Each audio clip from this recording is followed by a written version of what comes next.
The Potter's back. Bro, y'all know shit about this shit.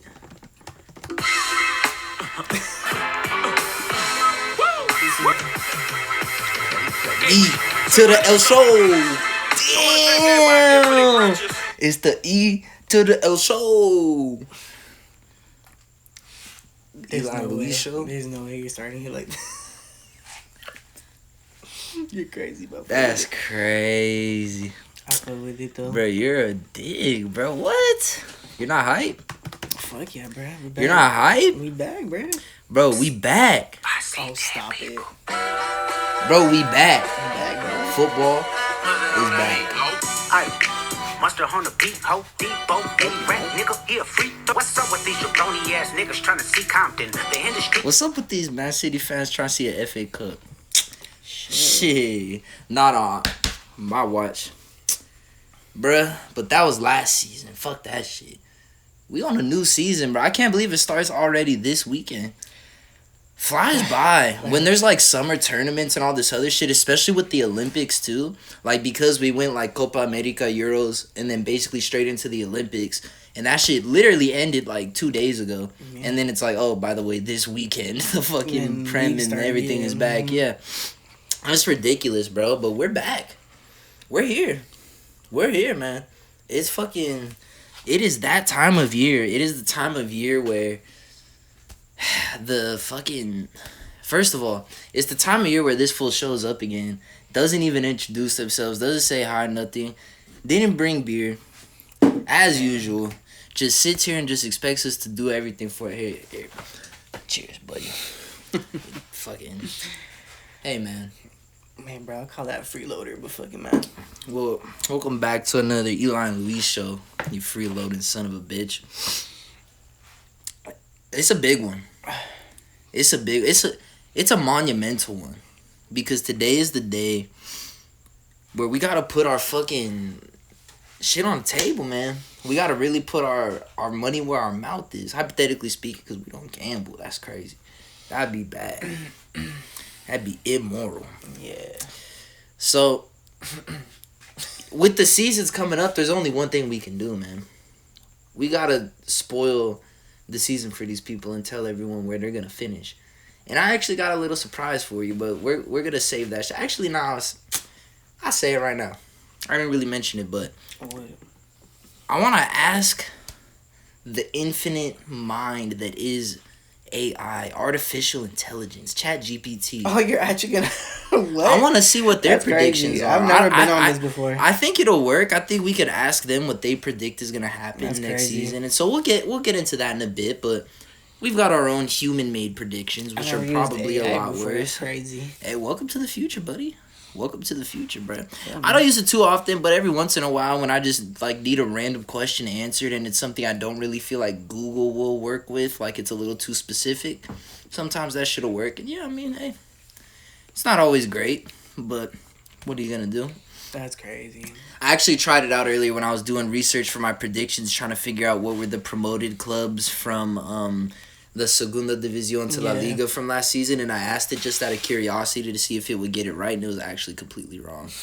It was completely wrong. It was hilarious. It was absolutely hilarious. But hey, you know, so maybe it's got a little bit of faulty data. So maybe our predictions will be better than AI. Who knows, bro? Maybe we're smarter than ChatGPT. Imagine. And people are all scared of AI taking over. They should be scared of us taking over. That's crazy. For real, for real. I don't know about that one, but yeah, bro. I'm gonna actually put the ball in your hands here. So just to give y'all a little bit of where we're going with it, my main club that I support obviously is Manchester United. The main club this fool over here supports FC Barcelona, but he's also a pretty hardcore Arsenal fan as well. I would call him a bit of a Barcelona fan. The term fits, if you'll accept that. But I'm going to put the ball in your hands, and I'm going to let you pick. For our predictions today, we only doing the Prem and La Liga because there's only so much time in the day, and we going to have a lot to talk about. And so those being the two leagues that we're the most personally and emotionally invested in, that's where we wanted to focus our attention today. And so I'm going to let you decide between the Prem and La Liga where we pushing over first. Can you pull up the table real quickly so I can just get a refresher real quick? From last season? No, this season. Well, I mean, yeah. Oh, we starting La Liga? Well, I mean, either or. I got them both right here. It's up to you. Like I said, I'm putting the ball in your court. Bro, you telling me, I'm telling you, tell me. I'm Loki's saying let's start with La Liga.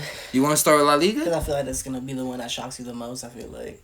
So, do you have your shit, like, actually thought out beforehand? You really considered this? Yeah.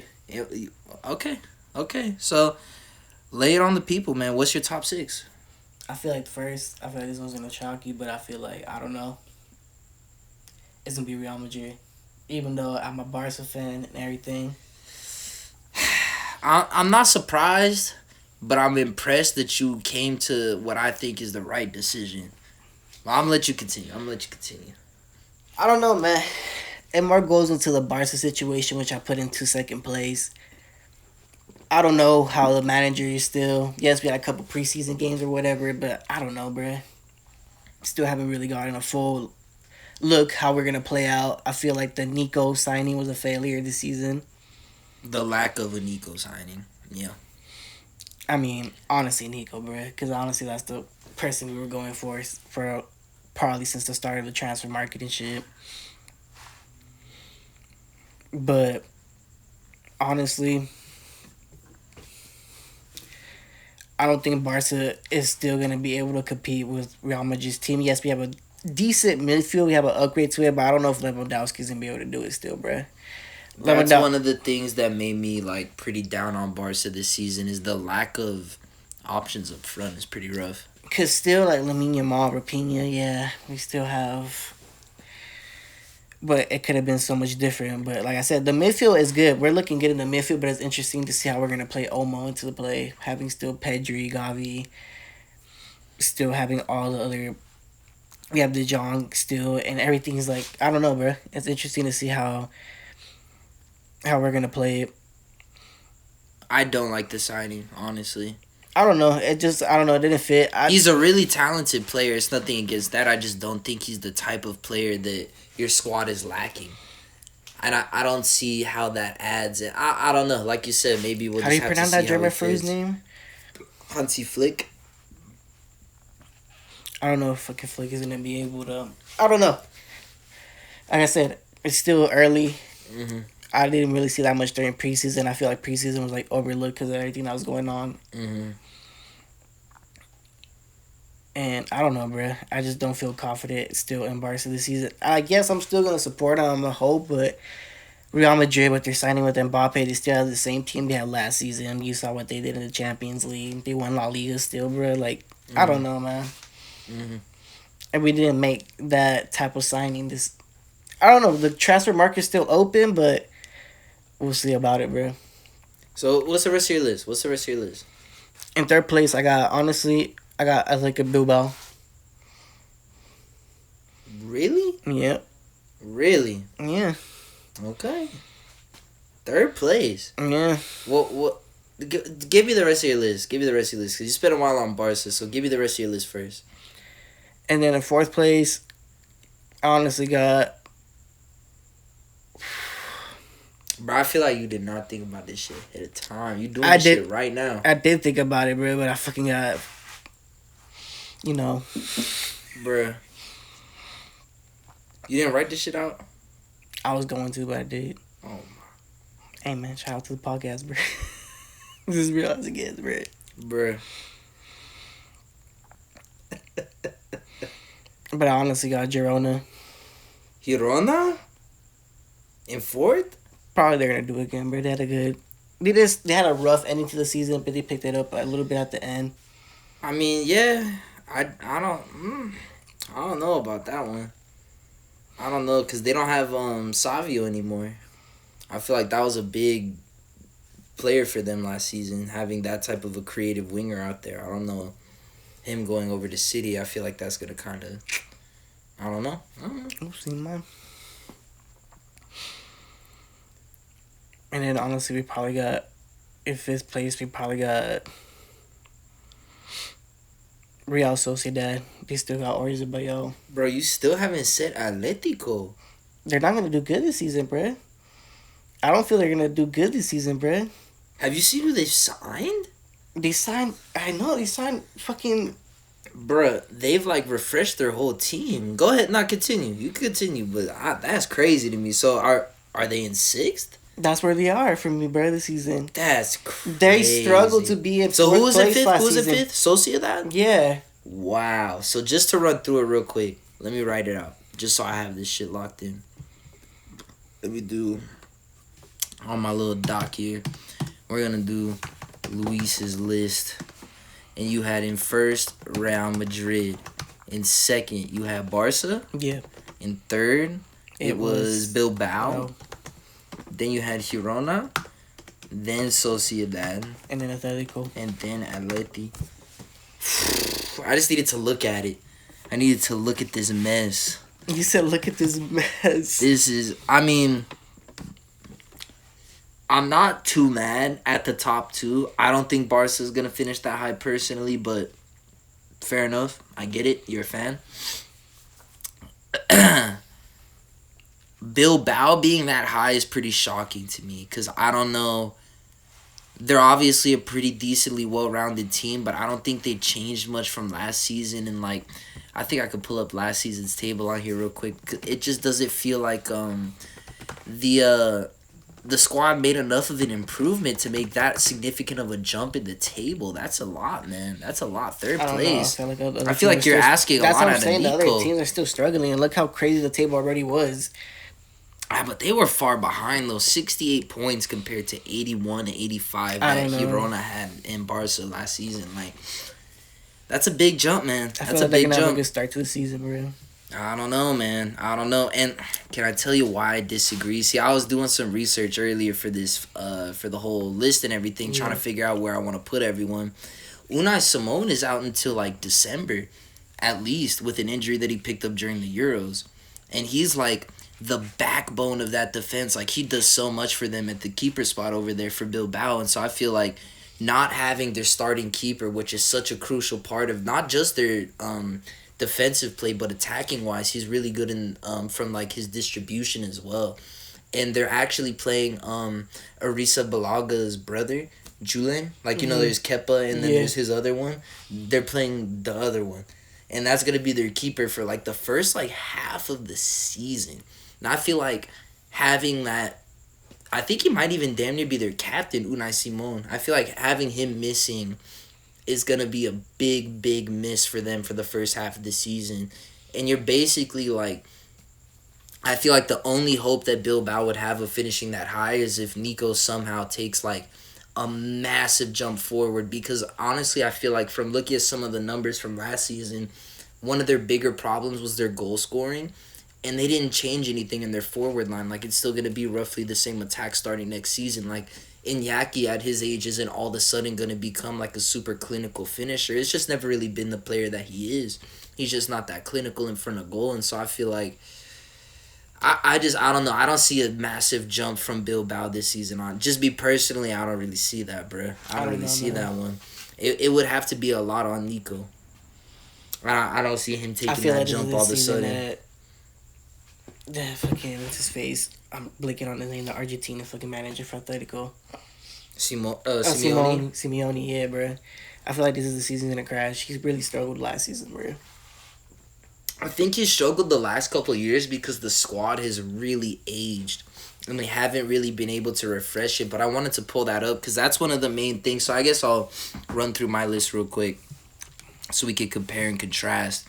Do you want to give your relegation candidates real quick before we move on? Oh, yeah. Because I wanted to go ahead and run through that as well. Everyone, we got last place. We got Rayo. Rayo Vallecano. They had a rough season. They barely made it out of relegation last year. What's that new season? That new team that got promoted? I forgot their name. It was.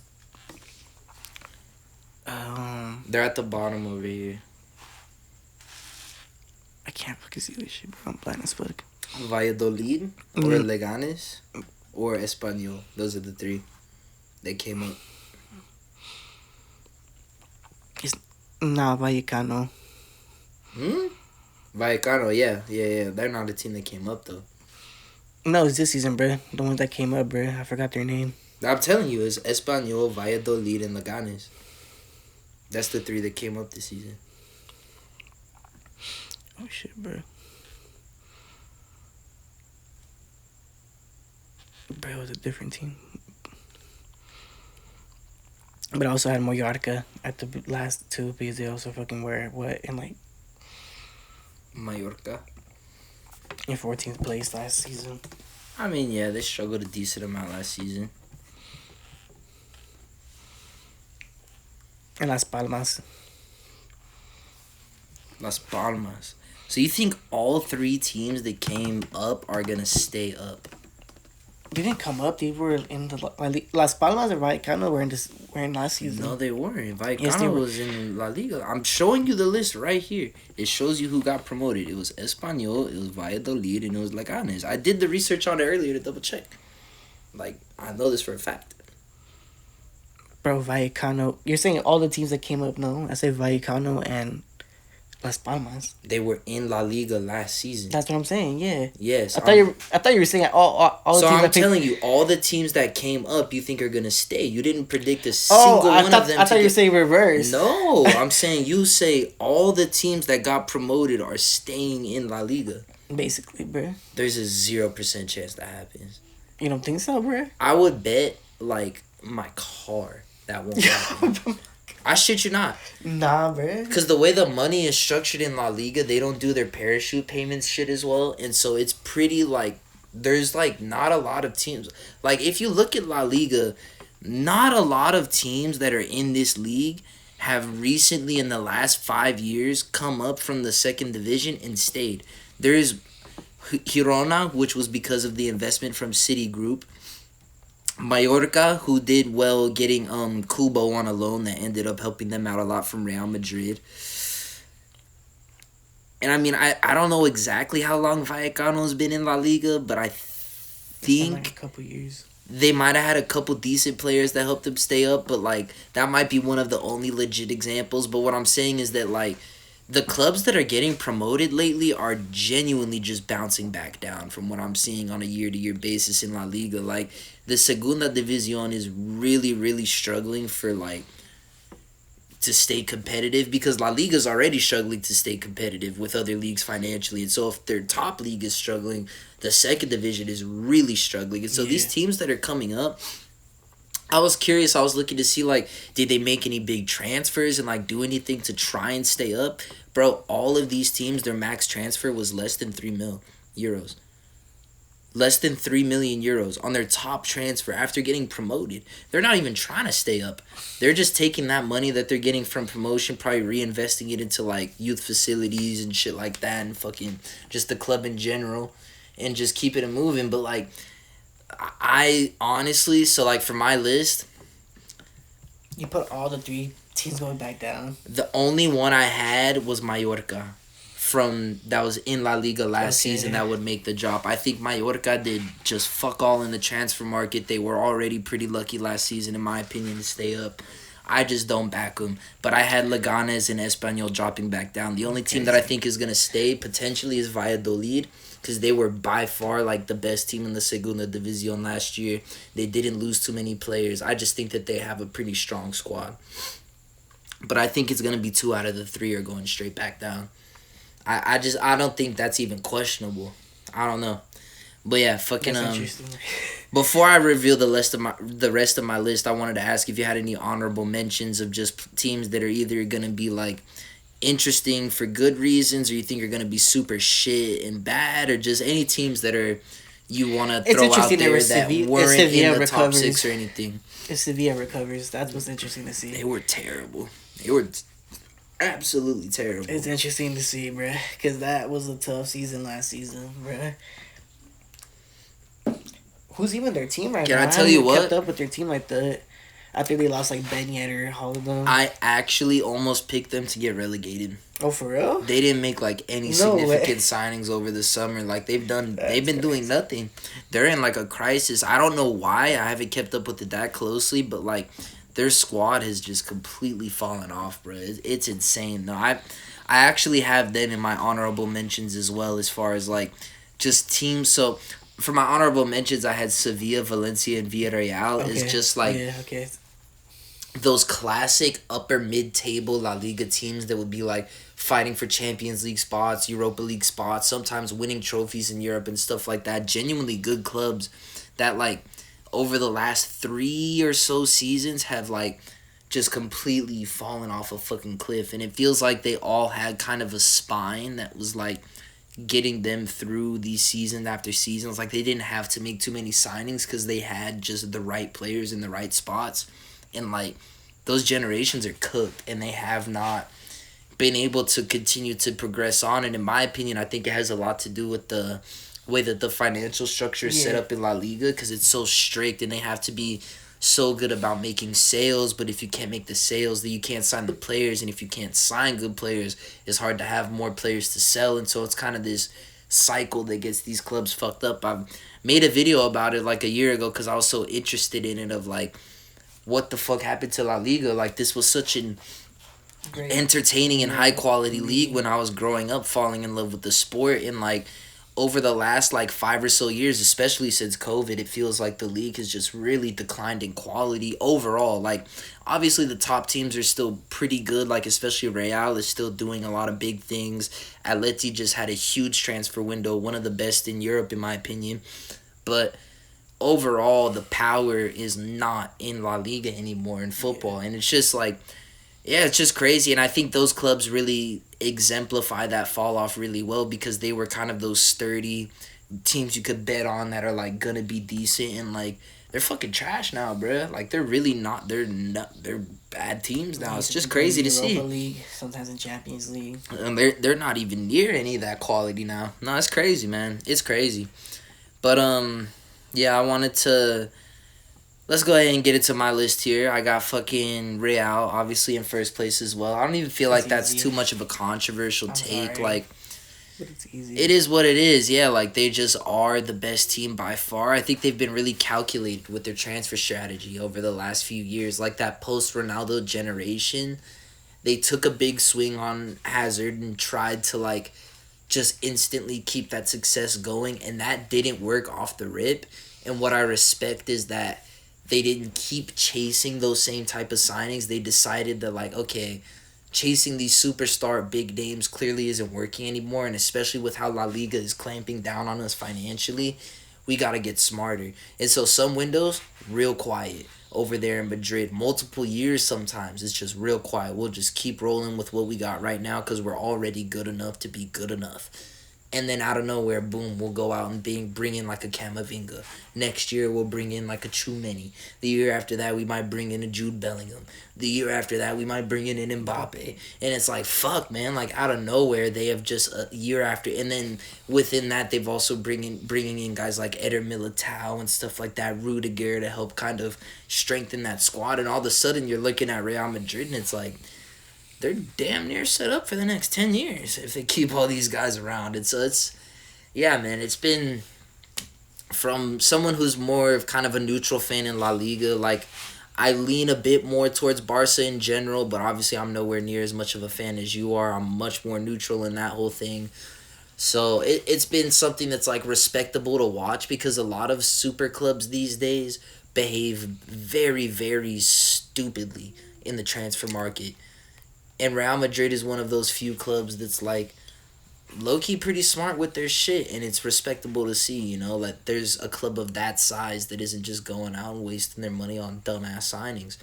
Something that I've seen my club do many, many times, you know? Like, I wish we would think like Real Madrid a little bit more sometimes. But they also didn't get Lenny or I so just barely see you have Atleti in second place, bruh. Oh, that's what you were making your face about? Yeah, bruh. That's why I was so surprised you had them so low. What the fuck, bro? No, you're tripping. They struggled last season, dog. Yeah, they struggled last season. I don't know, They man. brought in Robin Lenormand from Sociedad, who's one of the best under 25 center backs on the planet. He is so good with the ball at his feet. For La Liga especially, where it's not too physical of a league, perfect center back. He is such a good player. Who else did they bring in here? Obviously, the big name signing was Julian Alvarez, who just came in recently. And I mean, genuinely, he was already doing so well for City. Can you imagine this guy in La Liga, which, no disrespect, is kind of a lower quality of play? I think he might score 25 goals this season. He might be like their new Griezmann. Griezmann can kind of fall back into that more like vet role now, because I think this guy might be their new top goal scorer. And not only that, Alexander Sorloth was one of the best players in La Liga last season. Like, he was scoring goals like it was fucking nothing. Bro, like, I think the deals that they've done over this season have been genuinely so good. Like, I don't know, bro. I think it's pretty crazy the way that you underrated them. I think they've done great business, and it's not only that. I'm trying to pull up these transfers right now because the players that they also got rid of was so, like, they're moving in the right direction, bro. Like, if you look at bringing in Julian Alvarez, Lenormand, and Sorloth, and then you're looking at some of the players they're getting rid of, Morata, Suyunchu, Savage, Gabriel Paulista, Saul Nguez, like, all of these guys were past it. You know what I mean? Like, they were past their prime players. They have totally refreshed the squad and brought in this next generation of ballers that I genuinely think, like, I think they're ready to take the next step. I think bringing in that strike force, especially bringing in goals, is something that, like, La Liga teams right now are really lacking. That's why I have them ahead of Barca. I have Barca in third place.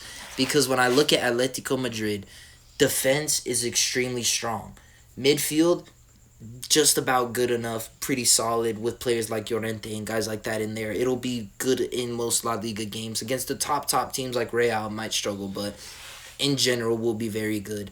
And the goals they're going to get from that strikers partnership is there. Like, I think they've got goal scorers both in Alvarez and Sorloth, but then also in Griezmann, who now can be more of a rotation bench option. I think that having all of those different guys that are going to be goal scorers, building off of that solid Atleti foundation, I think we're going to start to see the resurgence of, like... I think you're thinking it too early, bro. Honestly, I don't know, man. I disagree, man. Nah, I disagree. Bro. I feel they might have a decent first start to the season. I might be wrong on the 6th place. They might land a little bit higher, like 4th or 3rd, but I don't know about 2nd place, bro, over Barca, bro. Because honestly, we already had a team that already was competing for first place last year, and it's basically the same team we have right now. But can I tell you the problem? Can I tell you the problem? What's the problem? Robert Lewandowski.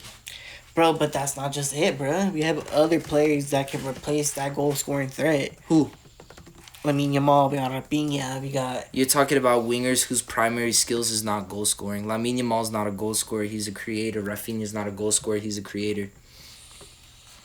So I don't understand, like, bro, neither of those players have ever been 20-plus goal a season players. And I feel like this is showing me an old squad because it's showing me fucking Ansu. Oh, no, he's in our squad again. Oh, really? Yeah. Oh, good for him. So there you go. Maybe that's the savior. Stop.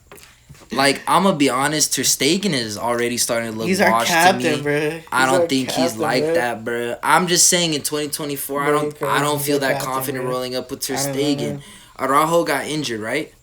Yeah, but he was a substitute in our last preseason game. Okay, because y'all fucking need his ass. Or whatever. Y'all fucking need his ass. And besides that shit, this defense is looking okay, but one injury to either Koundé or Araujo and you're cooked. Because those are your only two actual defenders who have any sort of athleticism at all. So, like, if you're forced to play a back line that's featuring Martinez, Christensen, and Balde and Cancelo, you're slow. The only player you have there with any sort of speed is Balde, and he's basically an attacker with the way he plays fullback. So you need Araujo to be fit, and you need Koundé to be fit, or else you have no athleticism in your back line. That's one problem I have with this team. I feel like granted, it's La Liga, so athleticism isn't as important, but... I feel like you're underestimating Inigo Martinez. He had a decent season last season. Okay. Fuck off. I just don't rate him. I just don't rate him like that. Your midfield's probably one of your stronger points. Probably the strongest point in the squad because you do have guys like De Jong, Gavi, Pedri. They don't have Olmo Fermin Lopez had against a decent fucking Olympics. Fermin Lopez looked good at the Olympics. Phenomenal, you know. And then, you know, you can wheel in Gundogan as well. That'll be good. That's what I mentioned. But this is my problem. the goal scorer is supposed to be Lewandowski. It's not. He's I don't think And he's an elite striker The anymore. shit hasn't updated because we don't have Jao or fucking Victor Roque number. And that's kind of what I'm saying is like, look at these options that you guys have in your attack. Your only actual goal scorer is Lewandowski, and I just haven't seen it for the last year or so from him. Like, he looks like he's past it. He was already being bitchy as hell in the media last season, constantly talking shit, like, not even recognizing that, like, he's low-key unk to fucking Lamine now. Like, he doesn't even know he's not the best player in this attack anymore. No one's told him yet, apparently. And so there's not any players in this attack that inspire me, besides, obviously, Yamal. But, again, like, I feel like his best shit is being more of a creative player. That's what we saw him thriving doing in Spain. He scored, 1 goal, right, at the tournament in the Euros, but had, 4, 5, 6 assists, something like that. Like, he's a creator. He's not a goal-scoring winger. That's just kind of the type of player he is. But if he's not creating for anyone, then I don't think you're getting the best out of him. And so, honestly, I just look at this as being a year for Hansi Flick to hopefully kind of implement whatever his philosophy is going to be on the squad, start developing some of the younger players the way that he wants to play. And then next season, you guys got to kind of do what, in my opinion, what Atleti did this summer, which is let's refresh. Let's get rid of all of these guys that are over the age of 30. Like, they got rid of 4 or 5 players that are over the age of 30 and refresh that shit with younger talent. Like, that's what you guys need to do at this point, especially with that attack. Like, it's just not... And then maybe adding a center back or two. But that's the thing is with these financial restrictions in La Liga, it's tough. I think the only way you guys are going to be able to do a major squad refresh is selling Yamal, honestly, which is the scary thing. And I know you don't want to hear that. But financially speaking, the only way you're going to be able to bring in that much profit is selling an academy product. And the only academy product who's worth that much money is Yamal. And so I just don't see what happens. You guys are so stubborn. We were begging y'all for De Jong, and you just didn't want to play ball. And now look at y'all, stuck with that bum-ass striker. I'm telling you, bro, like, No, man. I don't see it this season in the Barca squad. I actually think this is one of the worst Barca squads we've seen in a long time. That's crazy to say, bro. I really do feel like this team That's is crazy to say, but so we'll see, bro. uninspiring. And, like, last season was kind of the same, but La Liga overall at the top was... at the top of the league was pretty poor in quality. I think with the amount of improvement that Atleti did in the transfer window, I don't see how Barca finishes anywhere in the top 2. I think their highest possible chance they finish is 3rd. And that's hoping that another team doesn't have some crazy Cinderella season. The rest of my top 6 that I had Girona in 4th. I just feel like with the way that the City group runs that club, they're so... data backed and everything, and they play in that City style that overall in a year where I think kind of the mid-table in La Liga is kind of struggling, this could be a year for them to kind of thrive. Why did you play devil's advocate with me, telling me when they lost Savio, that's gonna... Because you had them in 1, 2, 3, 4. You had them 4th, but above Atleti. That was basically the point. The reason I was arguing you is because I was waiting for you to say Atletico. And so I just felt like there's no way this fool has Girona above Atleti. But I agree with you on the place you have them. It's just the context around them. Because I also don't feel like they would be above Bilbao for me. And so that's why I was questioning it. But, yeah, I don't know. I just feel like they're a well-run club. And just in a league that's in a kind of a shitstorm right now, I just feel like that makes sense to me that they would kind of still be on to make that top 4 finish. In 5th place, I have Sociedad. I know they lost Sorloth, which is obviously like a big player for them. And fucking I just feel like overall, or was it Lane Normand? I think they might have lost Lane Normand and Sorloth was from Villarreal, and I might be stupid as hell. But it might be 1 in the morning, and I might be low key a little buzzed. You're looking right. Okay. Lane Normand also though, right? Yeah. Yeah. So I know they lost a couple big players from their squad, but overall, like, I was looking at their team earlier and just, they got guys like Oyarzabal, Mikel Merino, like, guys who have been at the club for such a long time, who, like, at one point a few, and that shit made me feel kind of old because like they used to be wonder kids, and now they're just like really Veterans. good players in their team. Yeah, they're still like mid-20s. Like it's not like they're old and shit, but like they're like established. They're the guys, yeah, yeah. like and I feel like they just have like those leaders who have been in the team for a while. And again, it's just another kind of well-run, very organized club. And so even though it might be a bit more of a transitional year, I still think 5th place is a pretty realistic finish for Sociedad. And then in 6th, I have Bilbao. That's crazy. I'm just not inspired by any of the business they did in the transfer market. I can try and pull it up on here. My laptop's moving kind of mad right now, but fucking overall, it feels like the whole team is kind of built where it's like, you know, is Nico gonna cook or not? Like I don't know. When we look at the attack, it's literally you know, you got Iñaki, we got Nico. What else do we got here? What else do we got here? They don't have anything else that's like a clinical, exciting goal scorer. You know, they got some decent players in their midfield. Sanset's pretty good. You know, he always cooks on my career mode saves. Seems like a good player. This guy. He does. You know, they're still rocking out with Oscar DeMarcos at 35 years old. That doesn't inspire me a whole lot.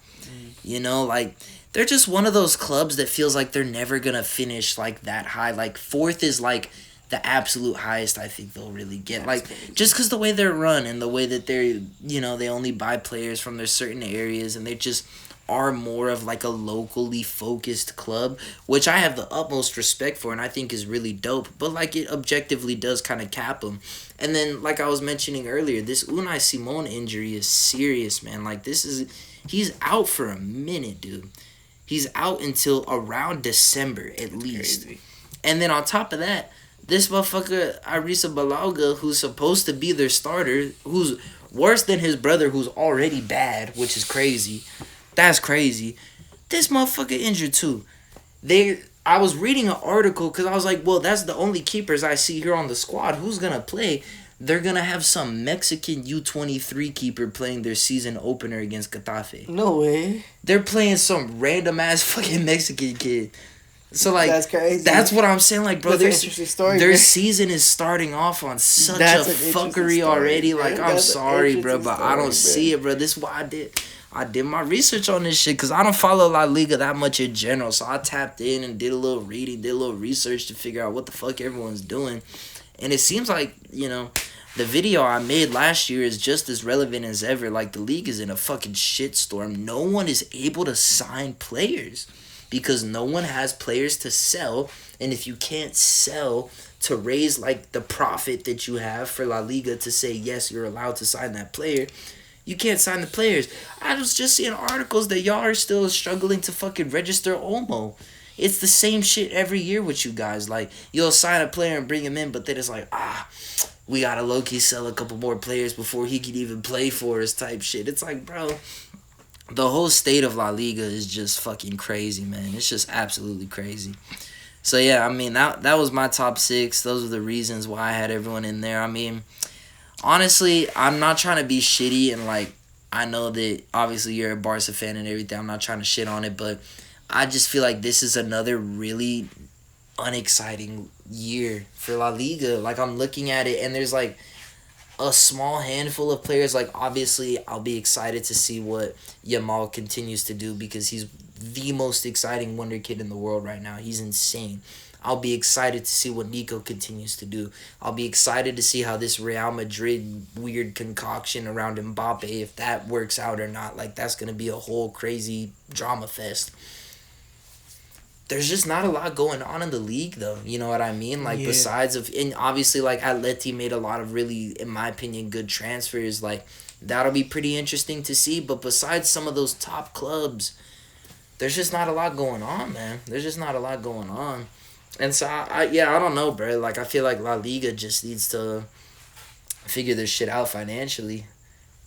I don't know. But, yeah, I mean, shit, bro. Atleti that low. Yeah, man. I don't know, bro. I feel like this is going to be more of a transition period for them, bro. Bro, Julian Alvarez ain't transitioning from shit. He's good what right did he now. do, bro, for City last season? Scored a shit ton of goals, played in a shit ton of games, bro. How much goals did he score? like almost 20. You're lying, bro. Bro, I think he had like in the high teens. No shit. Bro, I can't type. I'm buzzed.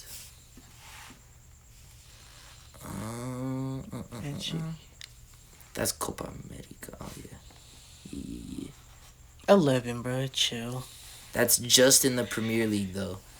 Because look at what he's doing in the Champions League. In 7 matches, scoring 5 goals. You see what I'm saying? So he's got 16 right here. If you want to count the Club World Cup, that's fucking 18 right there. And yeah, he didn't score nothing else. So yeah, 18 goals all comps last season. 16 if you don't want to count the Club World Cup, because fuck that shit. City. 16 goals. Not bad playing for And not only that, he's getting just as many assists as he is scoring goals damn near. Think about that. He's not only scoring 11 goals for... First of all, played 36 Premier League matches. There's probably a few sub-appearances in there, but he started a lot. He really did start a lot. And he's scoring 11 goals and getting 9 assists in that shit. In Champions League, 7 matches, 5 goals, 2 assists. That's a 1-to-1 goal and assist ratio. That's some Messi Ronaldo shit. You don't see that very often. A 1-to-1 goal assist ratio? I'm not saying that's sustainable. I don't think he's going to do that for the rest of his career. And obviously, Man City dominates a lot of games. But to act like the kid is not a legit talent, the problem is he's playing behind Haaland, who's like the best finisher on the planet. And so, of course, he's not going to get like all the praise and all the starting minutes and all of the play in that number 9 role because he's playing with the best. But and y'all can see the shirt I'm wearing. You know I'm not saying this shit like happily. I'm not trying to fucking glaze the motherfucker because I like him. But like I genuinely think the kid is cold, bro. Like his finishing from like fucked up ass angles is nasty. And that's one of the things that I use just eye test shit to like test the player and see like, is this fool actually cold? Like if you could finish from some weird ass angles and like with like weird parts of your boot and just like unorthodox, not normal finishes, like Vardy used to do that shit all the time, just scoring weird looking goals, but like that fool would just score. That's what Alvarez be doing to me. Like it's not always pretty, it's not always the most techiest shit, but that motherfucker gonna score. And so I don't know, bro. I feel like Alvarez is just one of those players that's kind of underrated almost because of how many stars there are at City, and he just never developed to be like the top level player over there. But I don't know, man. I think you're sleeping on him. I think he could have a really big season. I think he low key, low key, is in for a shout at Golden Boot. That's crazy. Depending on how well, obviously, Mbappe is like the shoo-in, right? Like, Mbappe makes the most sense, him coming into the league. Even Vinny probably has a stronger chance at it. But assuming that those two might take goals from each other, like, Vinny on his own being the better player in the front three might score like 25. But who does Julian have to support him, though? That's kind of one of the things that is a bit of a struggle in Atletico's squad. Let me see if I can pull it up here. But it's not the greatest. I'm trying to think off the top of my head. I'm low-key blanking because this Modelo is talking to me. Who did he have with City and who does he have with Atletico, bro? Well, yeah, obviously the fucking City squad was fucking cracked. That shit was different.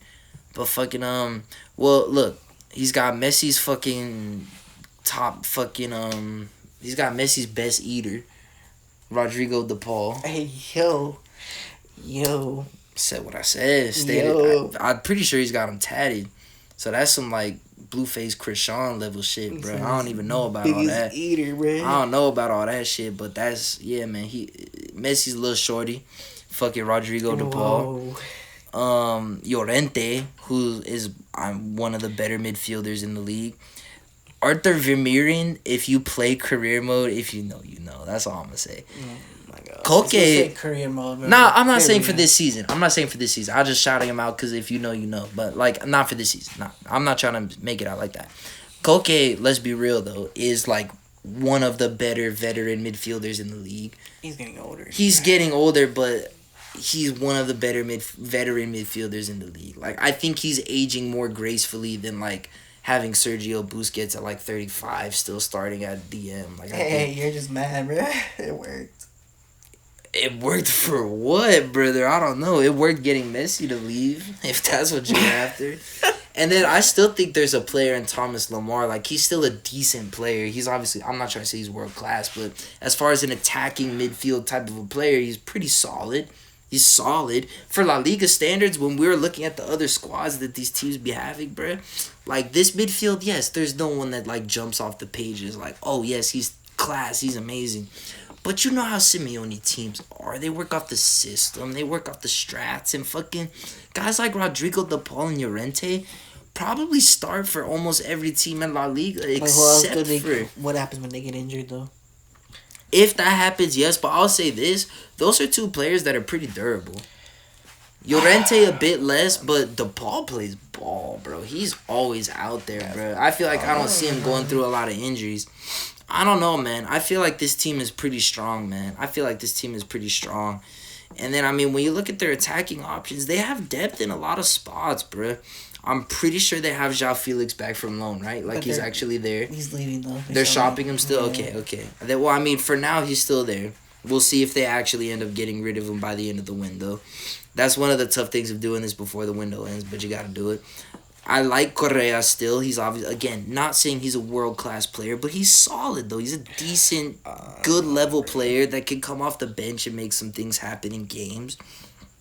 I think Sorloth was a great signing, and I think the pairing, because from what I understand, from what I've seen, I feel like Simeone likes to play two up top. And so the combination of Sorloth and Alvarez is like low-key vintage as fuck, and I think it's going to work really well having that thunder and lightning kind of like power and pace working off of each other. Like, you don't even need a midfield if you have Lay Normand, who's already good as fucking chipping long balls and is a good passer, and that fool could deadass just ping it to Sorloth. And this fool's 6'4", he'll just jump up and head that shit down over here to Alvarez, who's running in behind. If you do that like 15 times a game, you might score once. Honestly. Like, it doesn't even have to be that complicated with Simeone, bro, the way he plays the tactics. And so I think that they've brought in the right profile players to suit their manager. I think, again, I'm not trying to say they're going to win the league, but I think they're going to be damn good. But neither does Barca. Y'all only have one striker, and he's ass. That motherfucker old as shit. Bro... He's old as shit. He just is. And he's already oppy towards Jamal. He already be saying he's fucking ass. He be in the media begging for help and shit. Like, bro, you the bum. You the bum here. I don't rate Lewan no more, bro. That fool fell off. He's Lewan now, bro. Oh, shit. I'm just saying, bro. That fool fell off. That's crazy, bro. I don't know, man. Hey, it's documented. We'll see. It's documented. We'll see. We're about to fucking... We're about to keep pushing into the Prem after this quick little message from our sponsor. We don't have a fucking sponsor. I'm just kidding. It's fucking... Damn, man. Fucking La Liga, that shit's boring to me, bro. Fuck that La Liga shit. I ain't even gonna lie, bro. That La Liga shit... Boo. Fucking where Messi and Ronaldo at? I miss that shit. Until y'all get Messi and Ronaldo back, fuck that shit. Let's talk about the real league. Let's talk about the real league. Let's talk about the big boy league where the big boys play. Let's talk about the Premier League. Bro, when I was coming in here and I was telling this fool we're finna talk about La Liga and the Premier League, you know what this fool told me? He said, we're gonna talk about Barclays? I was like, bro, what the fuck, Barclays? Have you been in jail for the last 5 years, 10 years? Hey, yo, chill, bro. You don't remember what it's called now, bro? Man, the Barclays. Hey, bro. So, shout out to the good times, bro. How you feel about the Barclays this season? Without spoiling anything. Barclays. Without spoiling anything yet, just in general, what's your vibes for the Prem this season? You excited? What you looking forward to this year? What's the most exciting storyline? If you're looking at the Premier League as WWE, if the Premier League is wrestling, what's the best storyline this season? I feel like it's heel babyface like City and Arsenal, right? Like Arsenal finished the story, right? Like Arsenal has to like win a trophy, like that's the story. They have to finish Basically, yeah. because the last trophy was held by their dead dad. Yo, yeah. Right? Sure, bro. Basically. Yeah. Type shit. Damn, bruh. You excited for that shit? That's why we're going forward to the list, Shit, bro. man. So, you're the La Liga guy. You got to go first last time. I'm the Prem guy, so I get to go first this time, man. That's how I feel right now, man. I'm going to go ahead and go. I'm going to go from bottom to top from our... So, we did, like, the top 6 in the relegation. So, my relegation teams, just to get these guys out the way. It's kind of crazy, but I think it's going to be the same 3 that came up or the same 3 going back down. You're crazy for real. I'm looking at what those teams did, and I'm seeing no major investment. It doesn't seem like they went hard. Like, for example, like when Forest came up and they just bought like a dozen. Excuse me. They just bought like a dozen players off the top. You know what I mean? Like they just said, "Fuck it, we're going hard. We're gonna try and stay in the Premier League." I just don't see it. Barely did though. The only team that like. Burnley tried it kinda, but Burnley came into the league with like a style of football that was honestly, I don't want to be too critical, but it felt kind of naive. Yeah. They wanted to keep a lot of possession and play football versus like, if you want to stay in the Premier League as a championship team. I thought you were talking about Nottingham. Oh, with Forest? Yeah. I thought you said Burnley. No, I didn't say Burnley. I thought you said that. Sorry, no, that's my fault. I thought I heard you say something about Burnley. But no, Forest, like, they've managed to stay up these last few seasons because barely, they made... Bro, did you see last season? Yes, okay, that's what you said, barely. I thought you said Burnley. Nah, barely, yes, but they've managed to stay up. And even then, think about how much investment they had to do, and they barely made the cut of being able to stay in the Prem. I just think the level of Premier League teams is so high that, like, even those teams that are on the lower level of the table, like I remember Everton, because of all the point deductions last year, people were thinking they might have a chance of going down. They got deducted like 10 or so points or some crazy shit throughout the course of the season and still managed to not get relegated because like the teams that are in the Premier League consistently these days have so much more money, so much more resources that like these squads are just established. And so I feel like if you come up from the championship, the only way you have a chance of coming up is A, having like a star player that you build around that you somehow manage to not have to sell to a Premier League team, which doesn't really happen that often anymore. But I'm thinking of like when Aston Villa came up with Grealish, that was an example of like they had a player that was so fucking good in their team that they were able to make that jump from the championship to the Premier League and then stay in the Premier League consistently and build from there. Or you just got to invest in extremely fat and do what Forrest did and just throw so much money at it and hope that that covers enough holes that you manage to get in there. I mean, look at what happened last season. I'm pretty sure almost all the teams that came up went down last season. I don't know if I can fucking stall for a second to the fucking chat while I pull up the table last season. Damn, you're doing a great job. I was trying to tell you to talk to the people. Bro, what the fuck? Alright, look at the teams who fucking went down last season. It's Sheffield, Burnley, and Luton. Those are the same 3 teams that came up last season, from what I remember. Yeah. So, I'm, like, almost positive I'm correct. So, like, it's just one of those things right now in the Prem where, like, if you're coming up and you're not making an extreme amount of investment, which none of those teams tried to do, I think they just take that payment that they get, that money, and they reinvest it into the club for the future. Like, they probably sign a bunch of young players that aren't quite ready to make impacts yet, but down the line hopefully will, and just overall stabilize their club with that money that they get. Because the thing that I don't know if a lot of fans have realized is that it costs so much money to get out of the championship now because it's so competitive that it's almost guaranteed that the clubs are going into debt by the time that they get into the Prem. And so once they get into the Prem, a lot of times they're just trying to take that money so that, like, hey, we can make sure this club financially can survive. You know what I mean? Yep. And so that's kind of my logic for it, is that I'm looking at the squads that Ipswich, Leicester, and Southampton came up with, and, like, there's no players in there that are super impressive to me. Like, obviously, especially with clubs like Southampton and Leicester, those are clubs we're both used to seeing in the Premier League doing fairly well. But all those players that they used to have doing well for them, like at Southampton, you had someone like fucking Danny Ings who would just be like guaranteed to score, between like 15 and 20 Shane goals Long, a back in season. the Shane day. Long, who would be holding down that right flank like it was nobody's fucking business. And then a team like Leicester that used to have those guys like Vardy and Madison, and even after Conte left, having Ndidi and shit, like they were just a consistently good team.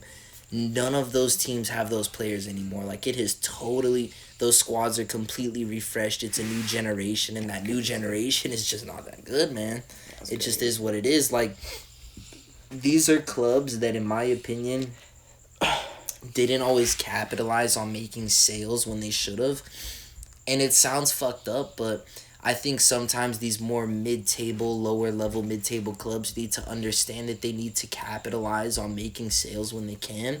Look at Aston Villa, for example. They didn't try to have some ego about the fact that, like, oh, no, we want Jack Grealish, we're going to keep him.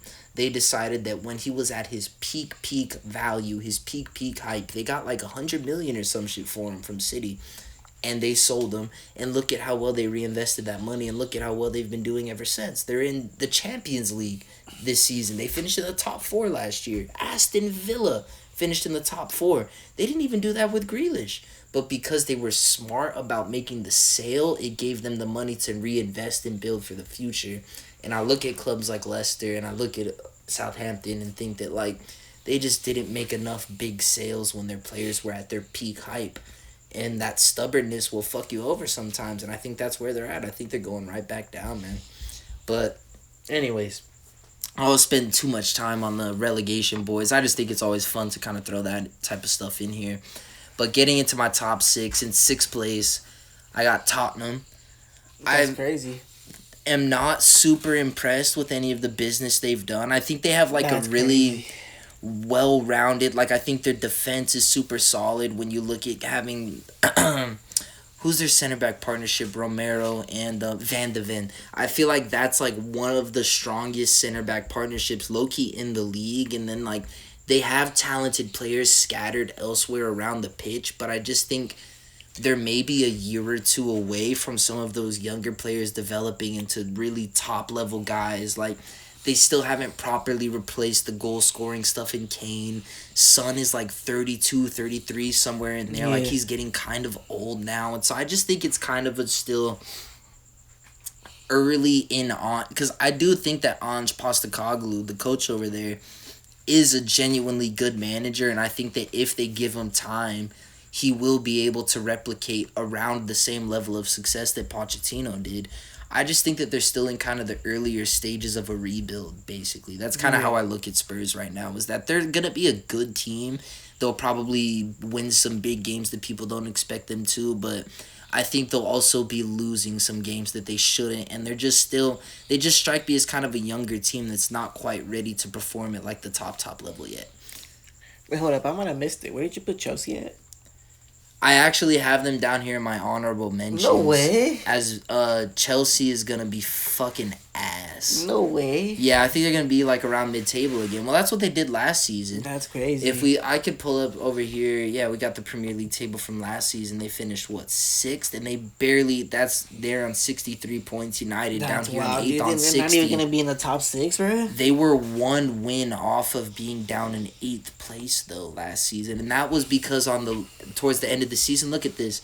They went on literally an undefeated streak. They won like multiple, like, they're only showing the last 5 here. They won all 5 of their last games. If they didn't do that, they were literally down here fighting around like 10th, 9th for a majority of the season. And then you look at the players that they've brought in, and all they do is sign young talent.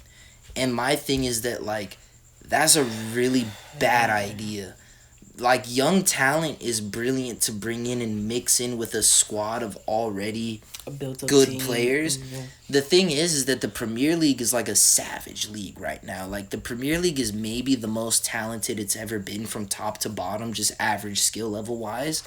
And so if you're going out there with even just slightly worse players technically, slightly worse players physically that aren't quite developed enough, you're gonna see it. And I just don't... they brought in Maresca, I think his name is, the manager from like the Portuguese league or some shit. They got rid of Pochettino. Like, everything about that club is in chaos right now. Their squad is an absolute fucking mess. They have way too many players under the age of 23 in so many different positions. That's and you know what crazy. kills me? I'm like a fan of a lot of these guys like that have gotten signed to Chelsea over the Nkunku. last couple seasons. And Cuckoo. Nkunku, I think, is a really good player. Leslie Ugochukwu, I think, was a really exciting player think when about he got Palmer? signed from the French league. I think Palmer is a pretty exciting player, and he's actually one of the ones that's managed to rise above the rest. The problem is we've seen this so many times with Chelsea, whether it be like Christian Pulisic, Callum Hudson-Odoi. I'm sure I'm blanking on a couple other young players right now, but there have been players who have come in to Chelsea, had a really strong season, scored goals, the fans are behind them, everyone's loving them, and then a new manager comes in who doesn't quite favor them as much and brings in a different player, and then that player kind of falls into irrelevancy and they get loaned out a couple times, and then those loan spells don't really get a lot of hype, and then out of nowhere, before you even know it, they're not even a Chelsea player anymore. And I think so many players in the squad right now are going to fall into that cycle. I couldn't disagree more with the strategy that they have going right now, because the thing is that these Premier League seasons are brutal. They're long. They're so long. You gotta have veterans in the squad who have been through these things, been through ups, been through downs. Like, people don't understand how much the off the pitch stuff, like mentorship and leadership and all that shit, plays into it. And I'm acting like I was a fucking Premier League player. But bro, like, I've listened to so much podcasts and read so many interviews and just like tried to take in as much as I can from the people who have played at this level and tried to learn from them of like what makes a successful team versus, you know, a team that looks good on paper but doesn't perform in the actual games. And like, it feels like people really genuinely underrate the idea of leadership and having people who have just been around for a while and understand that like the ups and downs of a season are gonna come. There's no need to like overreact to every bad result. Just like all these things, you know, there's no reason to be selfish. Like, that's one thing I feel like in the Chelsea squad we're gonna get a lot of now, is because all these players know that competition is so fierce in every single position that when they go out there, they feel like they individually have to impress in order to continue to get minutes. And it kind of forces you to play in a way that's not necessarily the best for the team. And you're just trying to show your own individual abilities to continue to be a picked player, just trying to get minutes, literally, not trying to fall into irrelevancy. And so I just feel like their squad is so overpacked with players. Their manager is not experienced at this level. He's coming from the Portuguese league. He doesn't know what the Prem is all about.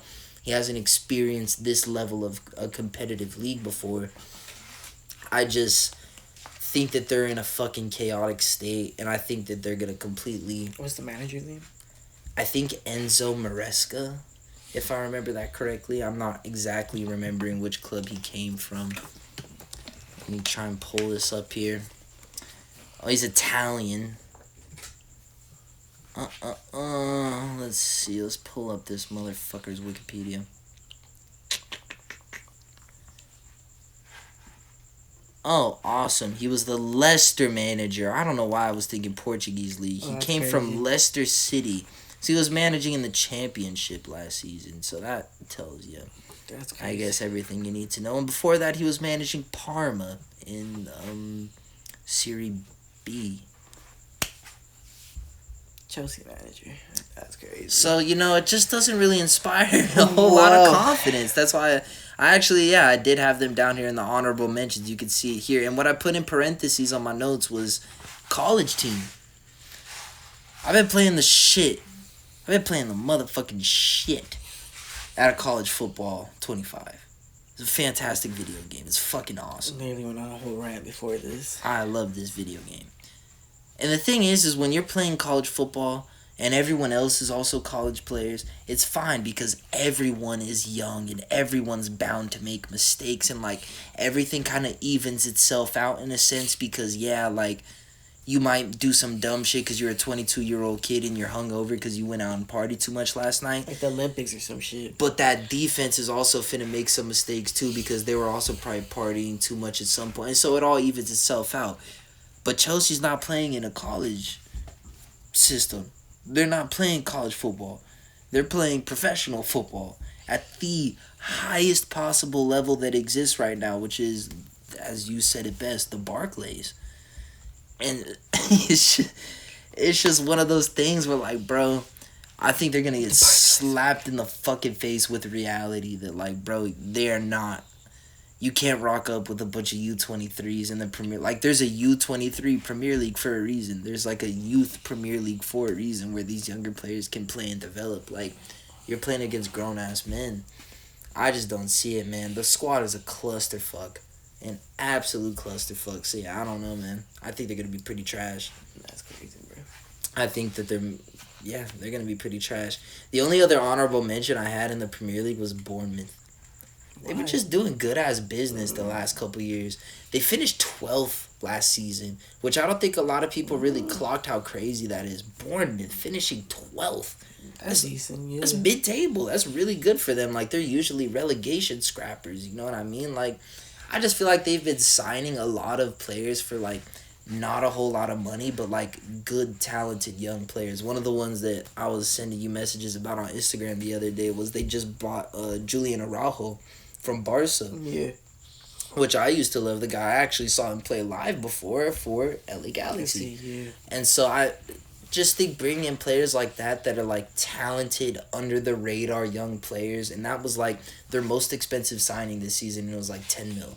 But they're bringing in, like, these good-ass players for low fees. Just do a good business, and I think Bournemouth is just one of those clubs that's, like, because they've traditionally been pretty shit, if we're being honest, people just see them, and I think instantly just think, like, oh, Bournemouth, like, they're ass, like, if you, whatever your favorite team is this season for us, like for me, Man United, for you, Arsenal, like you'll be looking at the schedule and see like, oh, Arsenal, Bournemouth, easy dub, like we're chilling. Like that low key might be like a tough game away from home, like going to play against Bournemouth and shit like that. So I'm just saying that's a team to watch. Is like could be a pretty decent team, could have a pretty decent season. But I'm all out of order with how I'm doing shit. I did the relegation, and then did the 6th place, and then did the honorable mentions. So I got in 6th place, fucking crazy, bro. Tottenham, because they not like that. In 5th place, I got the Liverpool bastards, fucking scoundrels. It's a pretty hefty fall off, but I think it's justified. I think that a lot of their star players already have started to show their age at points throughout the previous season or two. You know, guys like Salah and Van Dijk starting to struggle with injuries more, not staying as consistently in that elite form back when they were winning trophies. A new manager. Back when they were winning, like 2 trophies that they won during their best run ever in their club history, which is crazy. But anyways, like imagine the best period in your club's history and you won like 2 trophies. Anyways. Chill, bro. It feels like a lot of those guys are starting to kind of fall back. And then on top of that, bro, Klopp is gone. Like, this dude's been one of the best, like, as much as it pains me to say it during that era, like, he's one of the best managers that we've had in the Premier League over the last 10 years, 15 years. And that full leaving is a major, he's been there for a long time. He joined up in, like, 2016-ish, I want to say, 2017, somewhere around there. So, almost a decade of Klopp being the manager there, and he's such a, like, enforcing personality that like he really leaves his stamp on the club that like I just feel like him being gone is going to be such a culture shock. And then on top of that, they couldn't have signed a more aura-less manager. Like this dude just looks like such a fucking dweeb. This fucking Arnie Slot. I'm not trying to be a dick, but bro, his name is Arnie Slot. Like dude, come on man. And like he managed at fucking what, like Feyenoord or some shit in the Dutch league. Like I don't know, man. It just, I was so terrified. I think we even talked about this a couple times. I was fucking terrified when they announced Klopp was leaving because it just felt like it was destiny that Xabi Alonso was going to leave Leverkusen and go over there. And I was fucking terrified because Alonso's been doing such great work over there in Leverkusen. He looks like he might be one of the next Pep type shit. And him, of all people, going to Liverpool after they've already had Klopp, that prospect scared the shit out of me. And then they go and bring in this bald motherfucker from the Dutch league who wasn't even as good as Ten Hag. He wasn't even coaching on some Ajax shit. That's crazy. He wasn't even coaching Ajax or PSV. That's crazy. He's coaching some little bum-ass club in the Netherlands. Bro, I think the fall-off is going to hit Liverpool this season. Can I tell you the biggest thing? When I was looking at their squad, because I was torn between some of the clubs in this area between like 6th and 4th and 3rd of like where I'm actually rank them. What made me for sure like Liverpool is down here like in 5th or some shit is the fact that their only center backs that I rate this season that I saw in their squad is Van Dijk and Konate. Can I tell you who feels like they are almost guaranteed to get some sort of injury throughout the season? Who? Van Dijk and Konate. And the fact that no one else on that bench gives me any sort of confidence, it just feels like if either of those two pick up a knock for like a month or two. You think John Gomez is not good enough? No, I think he's a FIFA merchant. He's a FIFA what? He's a FIFA merchant. That's crazy. He's one of those guys that's really good on the game, and so people think he's good in real life, but I don't see it. I really don't. And, let's be real. Like, a lot of these dudes who have been the stars for Liverpool are just aging, and they haven't been able to bring in anyone who's that next generation. Like, just who popped into mind, because I was talking about him a bit when I was mentioning Spurs. Didn't they have Upamecano, too? Didn't they have Upamecano? No, they didn't have Upamecano. No. They could never bring in a player of that caliber. Duh, they wish. When we were talking about Spurs, I was mentioning Mickey Van de Ven and how I think he's a really, really good partner with Romero, that's actually one of the better partnerships of center backs in the league, in my opinion. If Liverpool would have brought in a player like that, a Mickey Van de Ven, to partner Van Dijk in these latter years and kind of come into his prime while Van Dijk's aging out of his prime, like some shit like that, that's the type of shit that would have scared me. Where it's like, damn, they're like replacing Van Dijk with another player whose profile is very similar and like could maybe not be as good as Virgil at his peak, but like be another similar type of dominant center back for them. Like just the fact, same thing with Salah, like this has been, I would say, the best attacker in the club's history they've ever had. And he's now firmly, like, at the end of his prime, kind of aging out. And they haven't brought in that next player. Like, Cody Gakpo was, like, supposed to be that. But, bruh, I haven't seen it yet. I haven't seen it. And I swear I'm not trying to be biased as a Man United fan. Like, I'm looking at this shit objectively because you know how I'm being dead ass? Is like, I would tell you if I'm scared of some shit. When Liverpool was really cooking, like, 4 or 5 years ago, whenever it was at their peak, they scared the shit out of me. They were a terrifying team. I'll say this. Prime Liverpool scared me more than Prime City ever has. I've always gone into a City derby feeling like we could beat them, no matter how good they are. That is crazy. Because Pep always overcooks it. Or some shit. Like, there's just always a chance, I feel like, against City. But when Liverpool was really prime, those games were scary. And, like, I could admit that now because Klopp is gone. But, like, I say that to say that, like, I would know. If anyone would know, is me. Because these are my ops. So, obviously, I'm going to be paying attention to them. I'm going to be checking on what they doing because I don't want to get our shit fucking beat and embarrassed how what's happened in the past. I don't even want to mention the scoreline of that game. And so I've been watching this whole like rebuild phase that they've been trying to go through ever since Klopp announced he was leaving. And I feel like it's just been L's this whole time. Like literally just on Twitter earlier, I was seeing that they're heavily linked to Martin Zubamendi from Sociedad. That they were trying to bring that fool in as like another center back replacement who's a really good player from La Liga. And he rejected him, I'm pretty sure. That's crazy. Yeah, like he wasn't trying to go. Like obviously it's the transfer window, so things can change. But as far as what I was seeing on Twitter, like it seems like the fool just basically said, "Nah, I'm not trying to go there." What the fuck is he gonna link up with? And so I just feel like Liverpool is another one of those teams that's like about to hit a transition period, and maybe for the next couple of years it might not be the best. And like who knows? Like it seems like with FSG, they're pretty good in the way they run the squad. Not great, but pretty good. And so you'd think that they'd be able to bring it back, but I think losing Klopp changes everything. I really, really do. But yeah, that's enough time talking about some bums. In fourth, I got Villa. I got Aston Villa. I have loved the transfer business they've done over the last few years. I think Unai Emery has continued to solidify his structure there. Like being able to replace Jack Grealish, the level of skill that he was at that club at the time, like he felt like he was the entire attack. It all went through him. And to lose that player and to still be able to maintain, like not just instantly get relegated, still be able to maintain as a Premier League club and then continue to build year after year back up to the point where I genuinely think they're in a shout to finish back-to-back years in the top four. It's insane, and I think it's a credit to Unai Emery. It's a credit to their board that they've made really smart signings, and I just think they're one of those under-the-radar teams that's like going to be really, really hard to beat. I remember seeing clips throughout the season of fucking Unai Emery and these post-conference seasons being mad as fuck and be like, dude, what can the fuck you do this at Arsenal type of shit?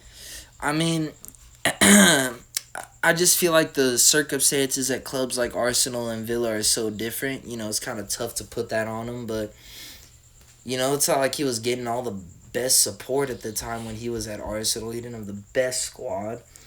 And, you know, Villa has been on point with their shit. I forget I think they have some sort of, like, big foreign investment. Like, I forget who it is, what country it is that came in and gave them a bunch of money. But, like, it feels like ever since they came back into the Premier League this last time, I think about 4 or 5 years ago now, maybe 6, then we're getting old. Whenever they most recently came back to the Premier League from the Championship, they've been like really intelligent with their business since then, and it's like never the big name crazy sexy signings that like, oh my god, I can't believe they got them. But over the years, just doing that smart business consistently, I feel like has developed this squad into just being a really well-rounded, strong team. And so, yeah, that's how I look at Villa, as just being... And, like, we're looking at the teams below them that I have, like, Liverpool and Spurs. I think a lot of the upper end of the Premier League, some of these teams are in, like, kind of weird transitional spots. Yeah. To where a team like Aston Villa can kind of capitalize on that because they've been consistently building for the last few seasons. And so I'm pretty high on Villa this season. And I'll say this. The one, like, counter argument that I would normally say to something like this is that they haven't been used to playing Champions League football, and that something like that is gonna like just change how their stamina is throughout this season, and mentally it's gonna be more exhausting of having to be preparing for games constantly, traveling so much, especially in the early months of the season. But with a manager like Unai Emery, I think they're ready for it, man, because this guy's Mr. fucking Europa League, dude. I don't know. Like Champions League is different, bro. But the thing is it's just the concept of playing in Europe that a lot of clubs don't know how to prepare for. Like, they don't know how many training sessions should we be doing. Is it going to overwork our players? Are we going to be underworking our players? Like, how much, like, video sessions do we want to be sending them? How much mental preparation can they handle throughout the week? Like, all of these little details that, like, I feel like are the reason... Because we always just, as fans, the, like, stereotypical thing to say is that, like, well, they've never done it while they're doing it in Europe. Like, are they going to be able to handle it? And I feel like that same stereotype doesn't apply to a team like Villa because their coach is so fucking experienced coaching teams in Europe that, like, if anyone can get a squad to adapt to those challenges that presents, it's a guy like Unai Emery. And so I don't expect to see that drop-off that we sometimes see from teams that have to play Champions League football. Like, I remember one of the ones was Leicester. Like, they won the league and had that brilliant season. And obviously there was always going to be a bit of a fall-off there. But that next season that they had in the Champions League, I don't even think they got out of the groups. Like, it was super underwhelming.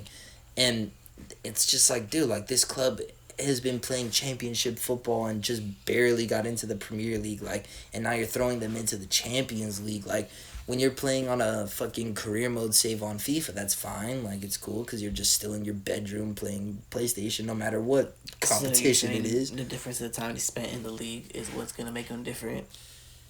Not the difference time he spent in the league, but the difference in the amount of time he spent coaching specifically, like, at a high level in Europe.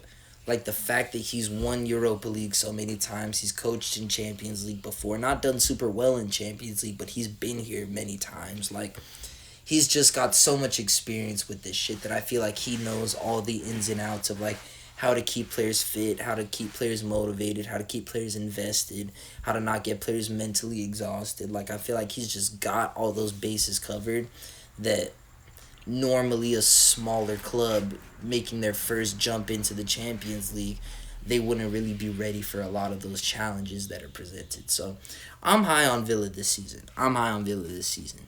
Next up, third place, I got Man United, man. I feel you hard on that one, bro. And, I wanted to try and convince myself that it would be higher than that, but when I really look at the squad, it feels like it's kind of a building year still. Like, a lot of our talent in the team is still pretty young. Yeah, a lot of good players. Well, a lot of players you guys we use a lot left. I just feel like no one is, like, at their prime yet. Like, for a lot of our squad. Is gone. Varane is gone. Casemiro's still there. Oh, he's staying for the season? I think so, as far as what I've seen so far. Yeah, I don't think he's leaving yet. But, yeah, Casemiro will still be there. But, yeah, like, the main people that I'm focusing in on the squad are actually the younger players. Like, I feel like the older players aren't going to be as important this season. Like, whether we do really good or poorly is going to come down to guys like Mainu. It's going to come down to guys like Højlund. It's going to come down to guys like Garnacho. That's crazy. Because these are the guys who are getting minutes. Like, whether or not it sounds crazy, like, the reality is Garnacho's starting on either the left or the right wing for a majority of our games last season. So he's still going to be playing a lot this season. Like, nothing changed up there. And so it just comes down to a lot of the younger guys, and are they going to be able to take that step up? And I think that the signings we've made have been extremely intelligent because we've added a lot of solidity to the squad. Like, we didn't try to go for any flashy, crazy names. Like, it would have been nice to maybe bring in, like, a slightly higher quality striker than Xerxes, like another guy who's kind of still in his development stage of his career. Yeah. But I feel like overall, the fact that we have so much talent coming in the back line, like De Ligt, obviously Euro, Matsurawi at right back, like adding that along with Martinez and Luke Shaw at left back, like I think we have a really strong squad of defenders now with some depth, which is something we haven't really had for the last couple seasons. I think the midfield is still a bit of a question mark because, like, obviously we're still relying heavily on Kobbie Mainoo, who's a really young player. We'll see if Mason Mount is able to kind of stay injury-free a bit more this season. But y'all had him. It was a rough season for him last year. A lot of injuries. He just didn't get a chance to play a lot of football. But it'll really come down to, like, is Bruno going to still be the best midfielder in the Premier League, which I think he will be because that's what he's been for the last year or two, in my opinion. So I think that that's going to continue to be the case. Odegaard, but yeah. The numbers don't lie, bro. He's got the highest chances created by far. He does more from a shooting perspective than Odegaard. Like, if he's a better chance creator and a better goal scorer, then I don't see how he can not be better than. But whatever. Anyways, we'll talk about him in a bit. I just feel like this is one of those seasons where we're probably still going to have some annoying losses. We're probably not going to win all of the big games that I would like us to. I think we're going to be, obviously, compared to last season where we were finishing in 8th, it was just embarrassing. I think it's going to be a massive step forward, and there's going to be a lot of positives to take from the season. But I just feel like the squad is still so young, and we're just in a really weird spot where, like, the ownership has kind of been transitioning. We're just starting to move in, like, the right direction from, like, the transfer market and shit like that. And so I guess I just feel like this is kind of a bit of a charge up year for Man United. Now, that being said, obviously I have us ahead of a lot of other teams. I still do feel like we have a lot of talent to the point where we should win plenty of games to where we should be able to finish in the top 3. But that just comes down to the talent of guys like Marcus, Bruno. Like, I think Bruno Fernandes wins and draws like games on his own sometimes. Like, he's just that good that he will steal points for you because he'll do something magical. And so, like, the fact that we have players that are that good, the biggest prayer for me is that Lisandro Martinez can stay fit throughout the season because he changes everything. Adding a partner like Mateus de Ligt, who gives all the counters, like Martinez, slightly smaller in stature, not quite as physical. De Ligt is a fucking bully. And so that partnership is like just ridiculous. And then you add in Matsurawi as well. So let me say this. I'll just go on this little rant and then I'll be done. Oh, man. One of the things I'm really excited to see about Man United, because like obviously I'm a huge Man United fan, so I break this team down to a much deeper level than I do with most other teams because I watch like every single game that they play throughout the season almost. We have I want to say 5-6-ish years, like since Rashford became like a proper mainstay in the team and Shaw became like our left back for sure, so solidified. Around the Ollie era, I want to say, we became such a left-hand sided dominant team. I remember seeing people in like Man United Twitter and stuff would post like heat maps of like the team possession throughout the course of the season, and it's like almost all on the left-hand side attacking and shit because like our right wing position has been a struggle for a long time, but also our right back position has been a struggle for a long time. And I think when people are talking about things like wing play and shit like that, people underrate the importance of an attacking fullback so fucking much. Like, people act like when a winger is doing badly that it is only because that player sucks. I'm not trying to defend Antony because the guy's a fucking meme and he was overpriced as fuck. I'll give you that. But do you know how much harder? Just That's crazy. Just listen. You know how much harder it makes his job as a right-sided player that the left back that he's faced up against can ignore Aaron Wan-Bissaka's overlap. Because, like, bro, you're not passing the ball to this fool. He's a fucking bum with he's not going to do shit. Even if he gets it, good. Like, that's good for us. And then you just get to literally focus all your attention on the winger. You know, like, that just makes it so much more difficult for a winger to be able to do shit versus, we were talking about this on Instagram the other day. I was messaging you about it. Fucking Messi and Dani Alves. Like, what a partnership. You know what I mean? Like, if you leave this guy overlapping for even half a second, you're fucked. But then if you pull someone even a yard away from Messi and give him just that much more space, you're fucked. And so having that high caliber of an attacking fullback and bringing that fullback into the play with your winger, it puts the defense. This is coming from someone who played at an extremely low level, but this is coming from someone who played fullback. So just understanding how the like geometry of the game works. If I have to account for your fullback overlapping or underlapping you, that makes my life a lot more difficult. Versus if I know that fool's a bum and I could just ignore it, that shit, it makes it a lot easier to defend you. And so I say all of this to say, bringing in Matsurawi and De Ligt, two players who can play on the right side of the defense, right-footed players who can counterbalance that left-hand side that we have of Lisandro and Shaw when they're fit. Like, Onana would only want to play the ball out to the left-hand side because that's who he trusts the most with the ball, which means that the whole team is already condensing down onto the left-hand side, which means Rashford has less space. Bruno dropping over here has less space. Like, the whole thing just becomes a clusterfuck. Now we get to keep teams honest in the sense that, like, this fool Onana can roll a ball to the right-hand side, give it to De Ligt, who could pass out to Matsurawi, who could pass up to, hopefully, Jadon Sancho on the right wing. I guess that'll still be an interesting position to see how we sort out the right winger spot, but the fact that at the back line, at the base level, we can now build up from the back on either side of the pitch successfully. We could play from the left and we could play from the right. Opens everything up. It just opens everything up. We were such a one-dimensional team, and it just made it fucking hell. It made it tough to, like, be able to play that consistently, because any team that's, like, decent enough to play against us quality-wise could just hyper-focus on that left-hand side and make it really hard for us to attack. And so, yeah, that's my little rant of why I think Matsurawi and De Ligt are, like, not only really good defensive signings, but open up the attack in so many ways. I'm extremely excited. Fuck you, man. Second place. I know I don't agree with you on this part. I was looking at that this whole time. So this is the thing, man. Bro. What changed for Arsenal this season? What do we need to change?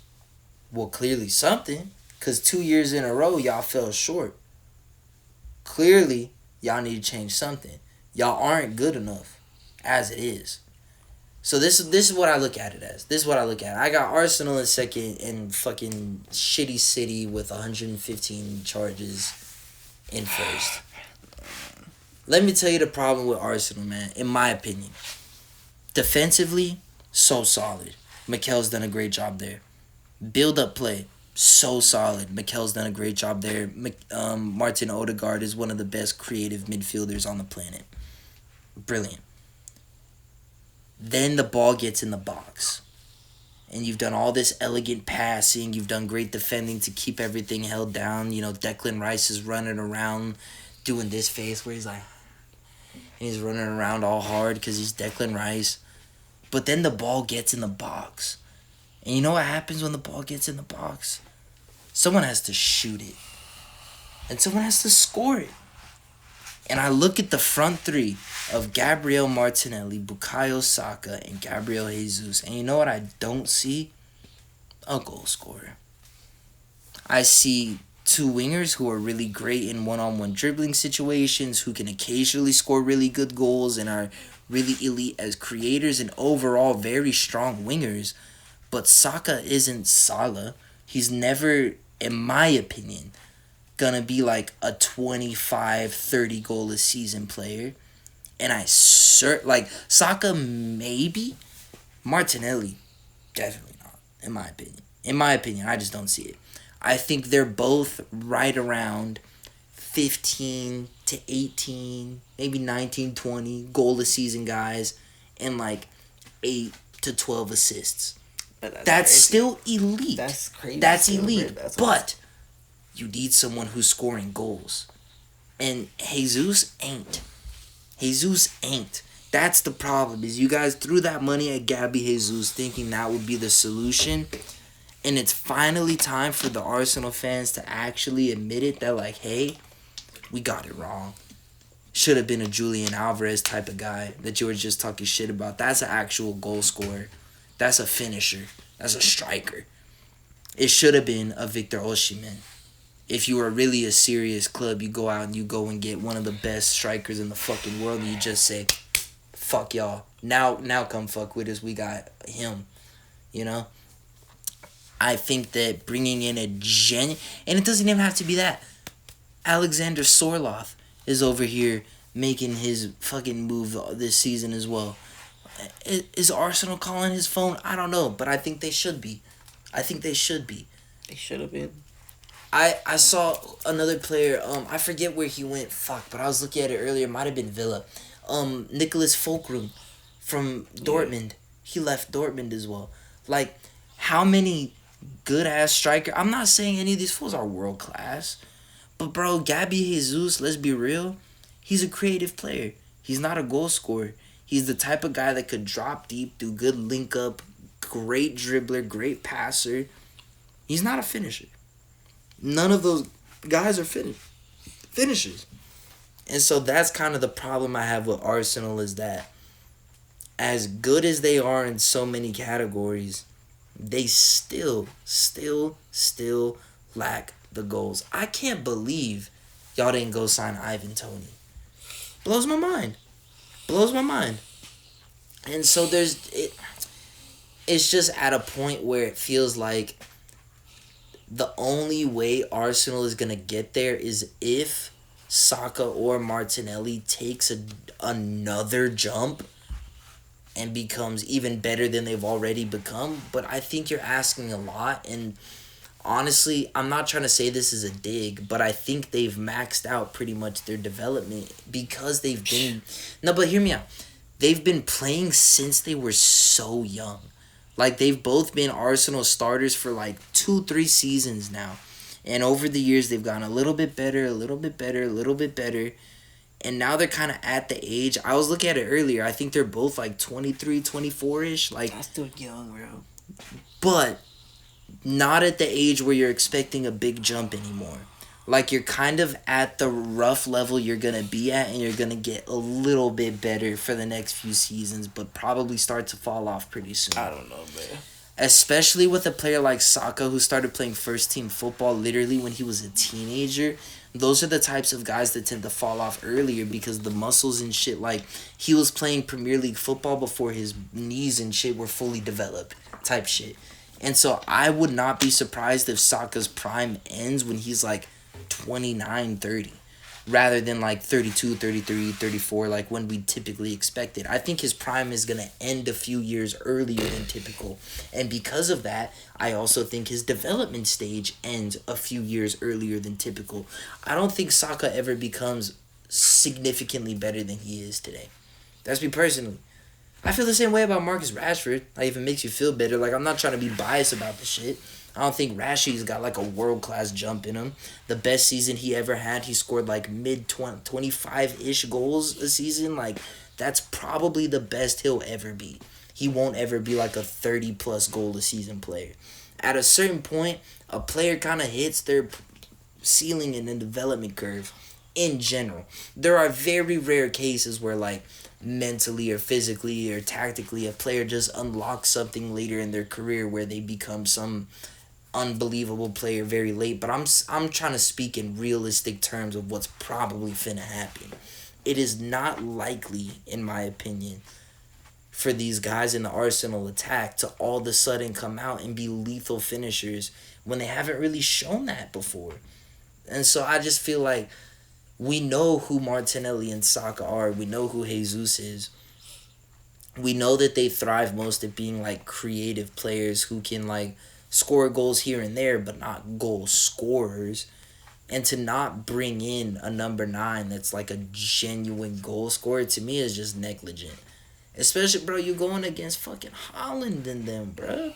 Like, you know he's finna score. So that's my thing is, like, City is such a machine, and you can get into the ethics of it. Like, I do genuinely hope that their day in court is coming, because I feel like there's a lot of suspicious shit that's happened at that football club.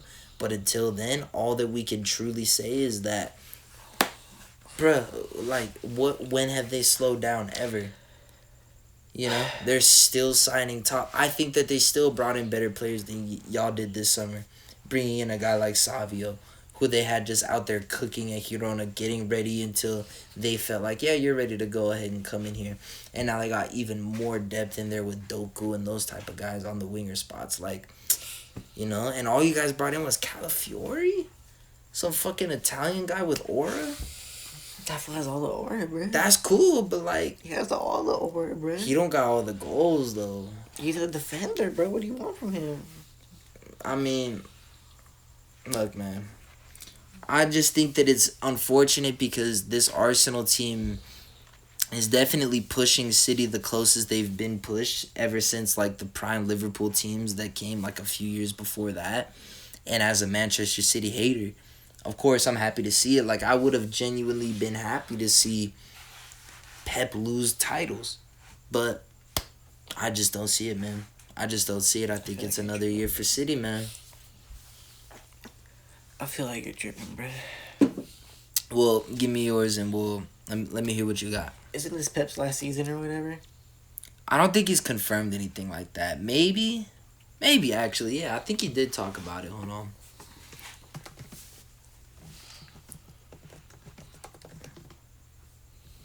Yeah, he is set to leave at the end of next season. So this season.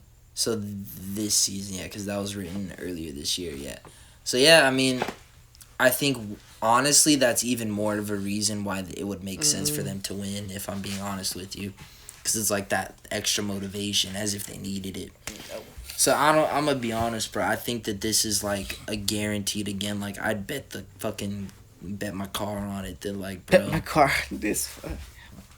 I'd bet the cribbo that fucking it's definitely gonna be, unfortunately, another Manchester City title win. But hey, man, that's just me. I don't know, bro. That's just me. I disagree with you. Give me your list then. Give me Bro, a fucking I got list fucking then. Arsenal, bro. Arsenal at first, bro. Arsenal in first. Arsenal at motherfucking first, bro. Give me your list before. Alright, so second we got City.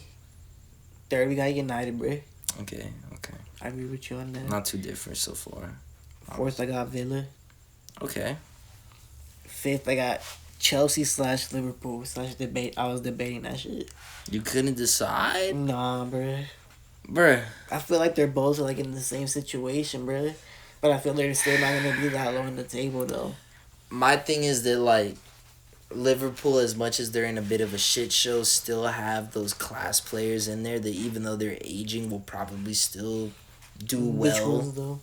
Got, like I said, Thiago. like Van Dijk, fucking Salah, like those guys who are still, they're aging, they're not quite as good anymore, but they're still gonna be good enough. Like, they're gonna get the job done against a lot of teams. Like, I just don't think they're quite top level anymore.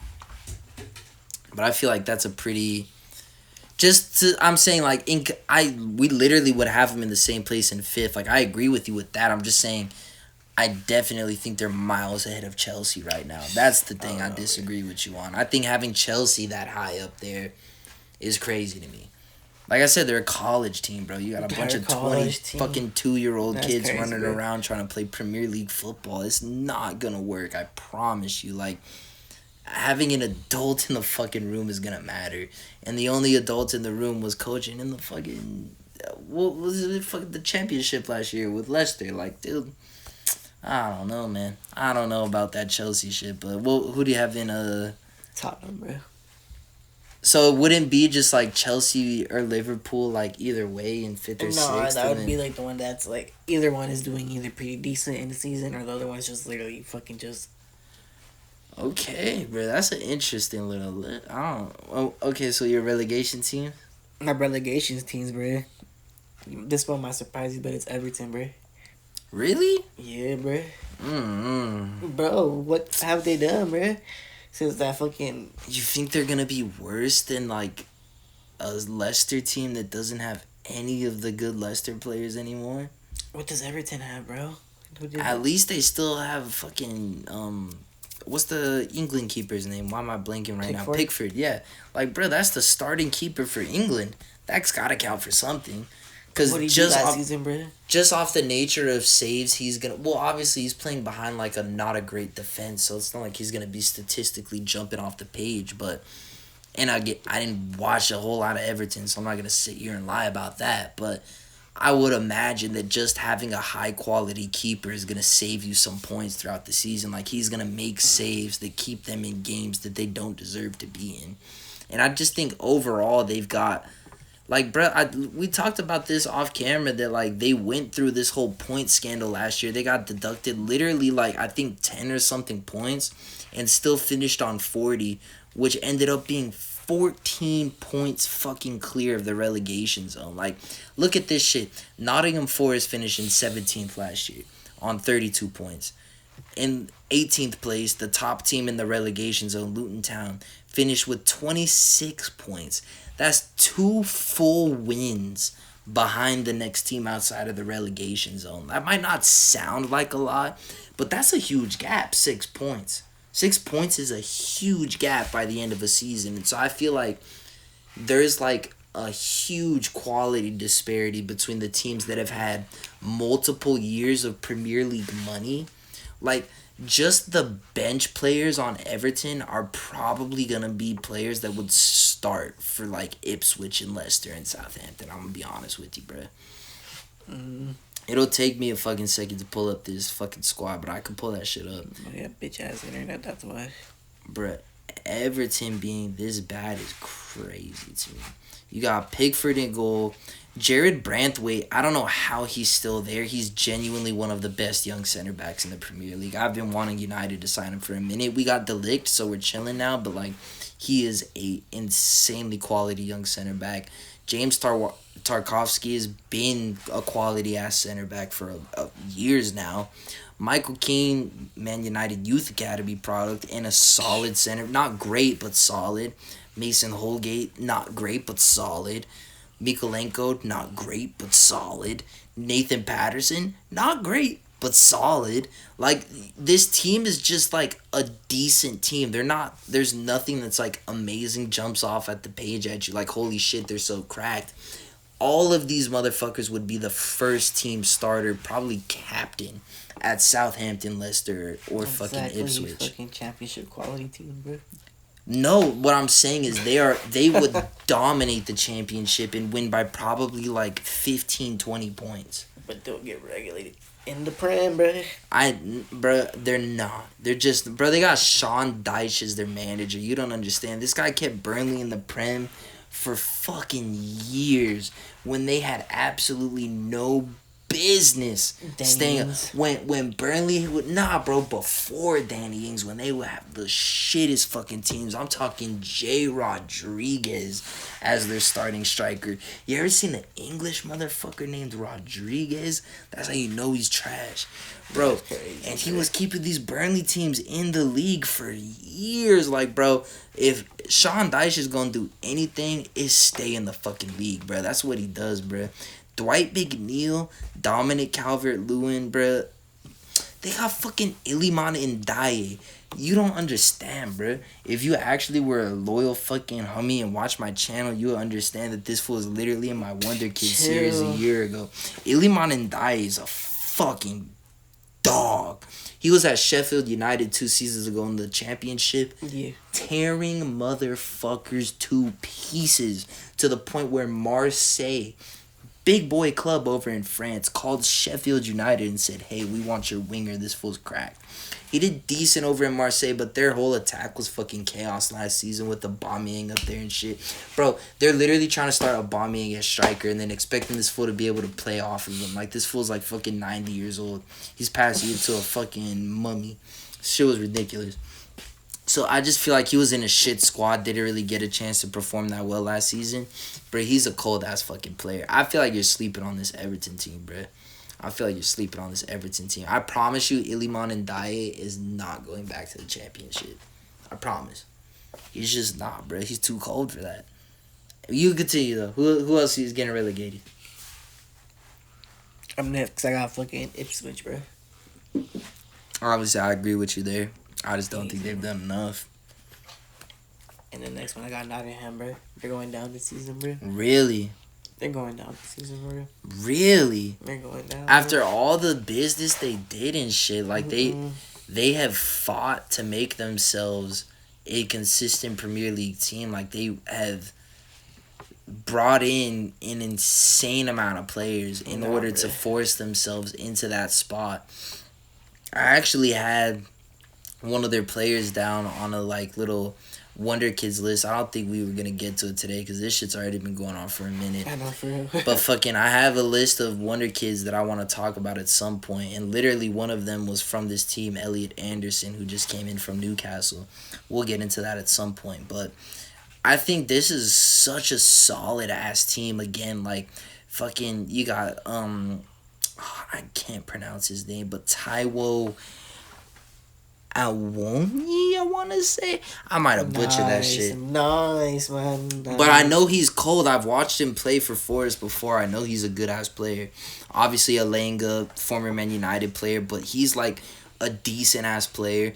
They also have Callum Hudson-Odoi, so I think it's really fascinating that they've targeted these guys that were like once seen as like wonder kids at like high level clubs like Man United and Chelsea, but have kind of fallen off a bit and have brought them into their club. And so they've gotten guys that realistically are super fucking talented, just weren't quite good enough to make it at like the best clubs in the country at teenage, early 20s years.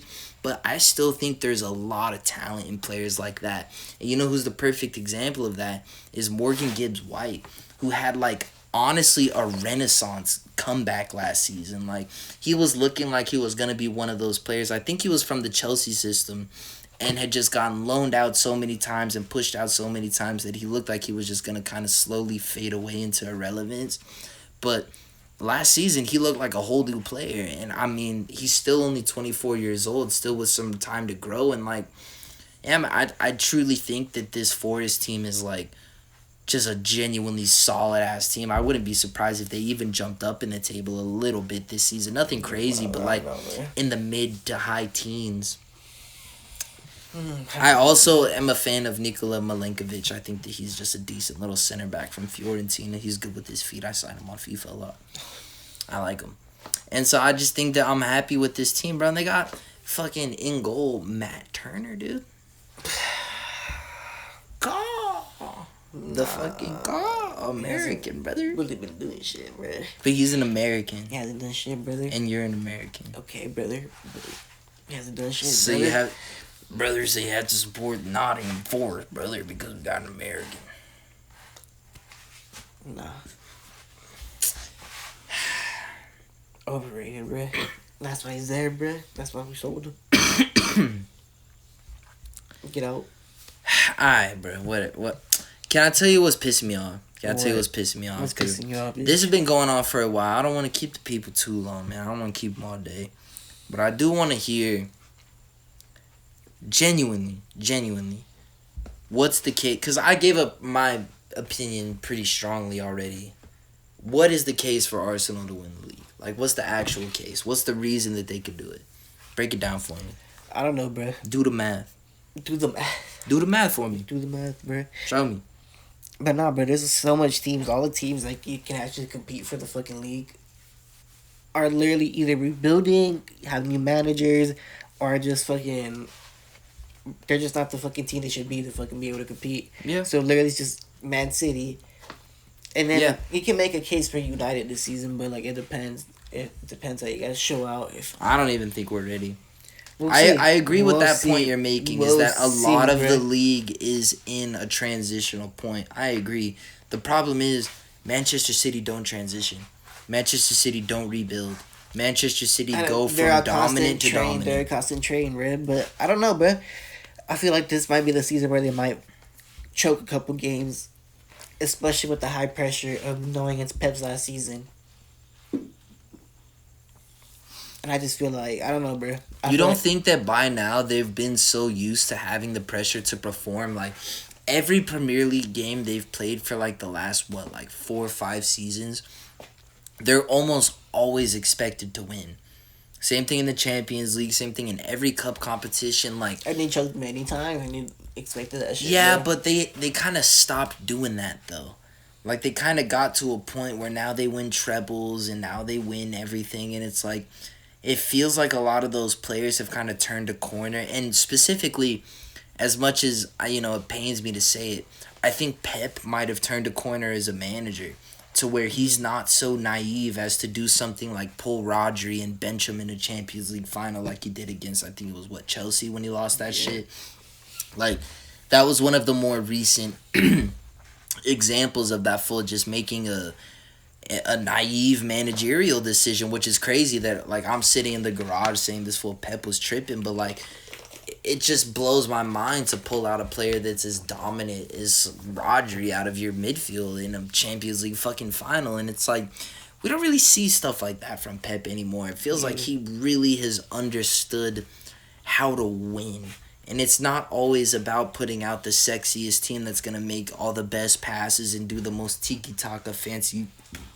Like, it felt like he wanted to figure out, how can I get as many wingers on the pitch in different positions as possible at one point? And now it feels like he doesn't give a fuck about that. He'll play 4 center backs as all his defenders and then still have Rodri in there as the defensive mid.